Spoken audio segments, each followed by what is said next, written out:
বিষয়, বড় কিসমতের বিষয়। আল্লাহ তাআলার নিকটে সবচেয়ে প্রিয় জায়গা তো হলো মসজিদ। সেই হিসাবে আমাদের এই মসজিদ আমরা জানি যে সেই মুঘল আমল থেকেই প্রতিষ্ঠিত। শাহজাদা শায়েস্তা খানি, খাজা সাআদত শায়েস্তা খানি, উনি এই মসজিদের প্রতিষ্ঠাতা এবং বাদশাহ আলমগীর, ওনার শাসন আমলে এই মসজিদ প্রতিষ্ঠা হয়। তো এই হলো মসজিদের সূচনা। সেই প্রায় 400 বছর আগ থেকে এই মসজিদ আল্লাহ তাআলা এখানে কায়েম রেখেছেন। তো সেই হিসাবে এখানে বলা যায় যে অসংখ্য আল্লাহওয়ালা বুজুর্গরা এখানে নামাজ আদায় করেছেন, সেজদা দিয়েছেন এখানে।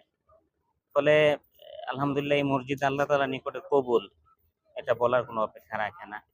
ফলে আলহামদুলিল্লাহ যারা নামাজ আদায় করছেন এবং যারা দায়িত্ব পালন করেছেন সকলেই আলহামদুলিল্লাহ আমানতদারিতার সাথে, জিম্মাদারির সাথে, ওনারা ইখলাসের সাথে দায়িত্ব পালন করেছেন। বর্তমানেও যারা আছেন ওনারাও খুব মেহনত করতেছেন মসজিদের জন্য, এবং বিশেষ করে মুসল্লিরা কিভাবে নামাজ আদায় করে ওনারা আরাম পান, এটার জন্য ওনারা যথেষ্ট মেহনত করেন। সবচেয়ে বড় বিষয় আলহামদুলিল্লাহ আমাদের মসজিদের পরিবেশ অনেক সুন্দর। এটা যে আসে সেই নদীর পাড়ে হওয়ার কারণে খোলামেলা এবং সুন্দর আবহাওয়া এখানে। ফলে এখানে সমস্ত মুসল্লি অনেক দূর থেকে মুসল্লিরা এখানে এসে নামাজ আদায় করেন আলহামদুলিল্লাহ। এখানে আছে আমাদের নামাজের পাশাপাশি ওই মক্তব চালু আছে এখানে। দুপুরবেলা বাচ্চাদের মক্তব হয়, সেখানে বাচ্চারা আলহামদুলিল্লাহ কোরআন শিক্ষা করে, দিন শিক্ষা করে। বিদেশ থেকেও জমাতগুলো আসে এখানে, তাবলীগের মেহনত চালু আছে এখানে। ইন্ডিয়া থেকে, আরব দেশ থেকে এখানে জমাত আসছে অসংখ্য আলহামদুলিল্লাহ। তো সার্বিকভাবে এটা বলার অপেক্ষা রাখে না যে আলহামদুলিল্লাহ এই মসজিদ একটা দ্বীনের মারকাজ। আল্লাহ তাআলা যেন এটাকে কবুল করে নেন, আমরা আল্লাহ তাআলার দরবারে দোয়া করি, এবং যারা দায়িত্ব পালন করতেছেন আল্লাহ যেন তাদেরকেও কবুল করে নেন। আমরা সকলের নিকটে এই দোয়া চাই।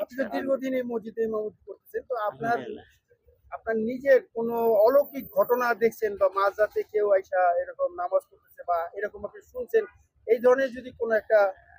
এরকম আসলে শুনছি, আমি প্রত্যক্ষদর্শী না আর কি, অনেকের থেকে এরকম শুনছি আর কি, যে হয়তো এরকম হয়তো কেউ কেউ এটা অনুভব করছেন যে এরকম কিছু একটা হয়তো বা নামাজ আদায় করেন। হইতে পারে যে জিন্নাতরা এখানে আসেন, নামাজ আদায় করেন এরা, এটা তো হইতে পারে, অসম্ভব কিছু না, এটা সম্ভব ইনশাআল্লাহ। জি হুজুর, আপনার নাম পরিচয়টা দিয়ে শেষ করেন।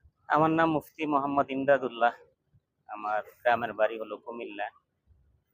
আর এখানে আলহামদুলিল্লাহ দীর্ঘদিন যাবৎ এলাকার সকলের মহব্বতের সাথে আছি, সকলেই মহব্বত করেন, আমিও ওনাদের সকলকে দ্বীনের খাতিরে মহব্বত করি। লেখাপড়াটা আমার এই কামরাঙ্গীরচর হাফিজুজের মাদ্রাসা থেকে, সেখানে আমি ইফতার শেষ করেছি, সেখান থেকে আমার লেখাপড়া সমাপ্ত হয় আর কি।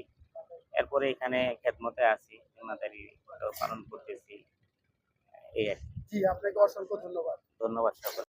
টাকা না, আমার হলো মূলত মসজিদটার ইতিহাসটা যে 400 বছরের, সেই ইতিহাসটা ঘুরে নেওয়ার লেগেছে।